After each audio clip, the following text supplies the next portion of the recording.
ადამიანურ ურთიერთობებში განსაკუთრებით მნიშვნელოვანია აღქმა. ეს ყველაზე კარგად ჩანს ალბათ კონფლიქტების დროს, როცა ორ დაპირისპირებულ მხარეს ერთმანეთზე განსხვავებული შეხედულებები და წარმოდგენები უყალიბდება. ამ დროს ხშირია მტრის ხატის შექმნა, უარყოფითი მოვლენების მეორე მხარეს გადაბრალება, პასუხისმგებლობის თავიდან არიდების მიზნით და ასე შემდეგ. ინფორმაციის ნაკლებობის და პირდაპირ კომუნიკაციის ფაქტობრივი არარსებობის პირობებში ძალიან ხშირია აღქმის დამახინჯება. ჩვენ შემთხვევაში აფხაზეთის კონფლიქტისას სხვა მრავალ პრობლემასთან ერთად, რა თქმა უნდა, წარმოიშობა აღქმის პრობლემაც. მეც ისევე როგორც ყველა ჩვენგანს, მაქვს რაღაც ჩემი შეხედულებები აფხაზეთსა და აფხაზებზე და დარწმუნებული ვარ მეორე მხარესაც გააჩნია რაღაც წარმოდგენები ჩვენზე. აქ განსაკუთრებით საინტერესოა გავიგოთ, საიდან მოდის ეს აღქმები, საიდან ვიღებთ ერთმანეთზე ინფორმაციას და რაც თავარია, რამდენად შეესაბამება სიმართლეს ჩვენი აღქმები. ინფორმაციის წყაროები, რომლებიც ქართულ ახალგაზრდებს გვაქვს აფხაზეთის კონფლიქტთან დაკავშირებით, სულაც არ არის ყოვლის მომცველი და მრავალფეროვანი. პირადი გამოცდილებიდან გამომდინარე თუ ვიმსჯელებ პირველად აფხაზეთის შესახებ გავიგე სკოლის პერიოდში, როდესაც ისტორიის წიგნში სხვა მოვლენებთან შედარებით ძალიან მცირე ნაწილი ჰქონდა დათმობილი აფხაზეთის კონფლიქტს. უფრო ზუსტად თუ ვიტყვით წიგნიდან მიღებული ინფორმაცია სხვა არაფერი იყო თუ არა ფაქტობრივი მასალა და ქრონოლოგია, რომელიც სიღრმისეული ანალიზის საშუალებას არ იძლეოდა. ქართველი ახალგაზრდებისთვის აფხაზეთის კონფლიქტის შესახებ ინფორმაციის მიღების კიდევ ერთი წყარო, ჩემი აზრით, უნდა იყოს სხვა აკადემიური სივრცეებიც, მაგალითად უნივერსიტეტი. თუმცა აქაც ვაწყდებით მნიშვნელოვან პრობლემას, კერძოდ იმას, რომ მათ შორის იმ ფაკულტეტებზეც, რომლებიც ასე თუ ისე კონფლიქტს შეეხებიან, მსოფლიოში მიმდინარე კონფლიქტებს სწავლობენ, აფხაზეთში მიმდინარე მოვლენები ნაკლებად არის შესწავლილი. უფრო მეტიც შეიძლება მსოფლიოს სრულად სხვა კონტინენტში მომხდარი კონფლიქტი დეტალურად იყოს შესწავლილი და არა ის, რაც ჩვენ საზოგადოებაში 90-იან წლებში მოხდა.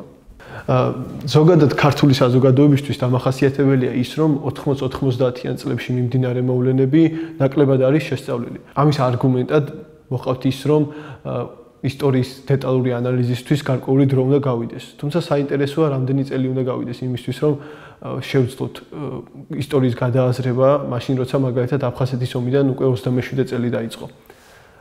ინფორმაციის მიღების კიდევ ერთი წყარო ქართველი ახალგაზრდებისთვის არის მედია, თუმცა აქაც ხვდებით ხოლმე სიუჟეტებს, რომლებიც გარკვეულ სიმბოლურ დღესთან არის დაკავშირებული, მაგალითად სოხუმის დაცემის დღესთან 27 სექტემბერს და სხვა.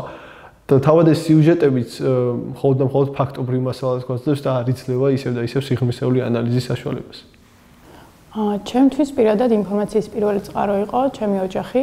იქიდან გამომდინარე, რომ ჩვენ აფხაზეთიდან ვართ, შემიძლია ვთქვა, რომ ბუნებრივი ნაწილი იყო ჩემთვის აფხაზეთი და მიუხედავად იმისა, რომ ჩემი დაბადების პერიოდში აფხაზეთის კონფლიქტი უკვე დიდი ხნის მომხდარი იყო, არასდროს აღმიქვამს აფხაზები და აფხაზეთი როგორც სხვა, როგორც უცხო. აფხაზეთი ჩემთვის იყო სოფელი, სადაც ყოველ ზაფხულს ჩავდივედი და უამრავი მოგონება, რაც მასთან მაკავშირებდა. თუმცა დროის გასვლის შემდეგ რაღაცები შეიცვალა.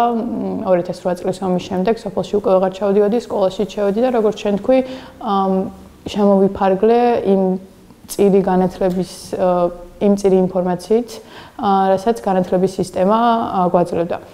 სკოლის წიგნებშიც კარგად მახსოვს, საკმაოდ მწირი იყო ინფორმაცია, რაც შეეხებოდა აფხაზეთის ომს, სამოქალაქო ომს და ზოგადად 90-იან წლებს. აქედან გამომდინარე, ბუნებრივად მიჩნდებოდა სურვილი, რომ უფრო მეტი გამეგო ამ პერიოდის შესახებ.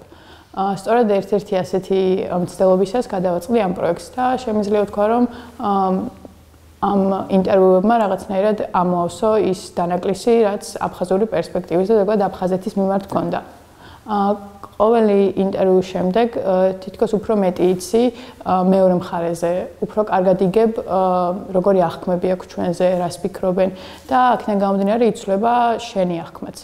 ყველაზე დასამახსოვრებელი იყო ალბათ ის მომენტი, როცა გავიაზრე, რომ როცა ისინი ამბობენ სიტყვას სამშობლოს, გულისხმობენ მხოლოდ აფხაზეთს, მაშინ როცა ჩემთვის, როცა ჩემი სამშობლო გულისხმობ მთლიანად საქართველოს აფხაზეთთან ერთად. პირადად ჩემთვის ეს დიალოგი მართლაც მნიშვნელოვანია. იქიდან გამომდინარე, როგორც ვთქვით, ძალიან ბევრი დრო გავიდა აფხაზეთის კონფლიქტიდან, დღემდე პოლიტიკური დიალოგი ქართულ-აფხაზურ მხარეს შორის მაინც ვერ ხერხდება. ამგვარი პროექტები კი საშუალებას გვაძლევს, რომ ქართული და აფხაზური საზოგადოებიდან უბრალო ადამიანებმა ერთმანეთს გაუზიაროთ საკუთარი ხედვა აღნიშნულ კონფლიქტთან დაკავშირებით. ცხადია, რომ დიალოგისა და კომუნიკაციის გარეშე კონფლიქტის შემდგომი მოგვარება და დეესკალაცია წარმოუდგენელია.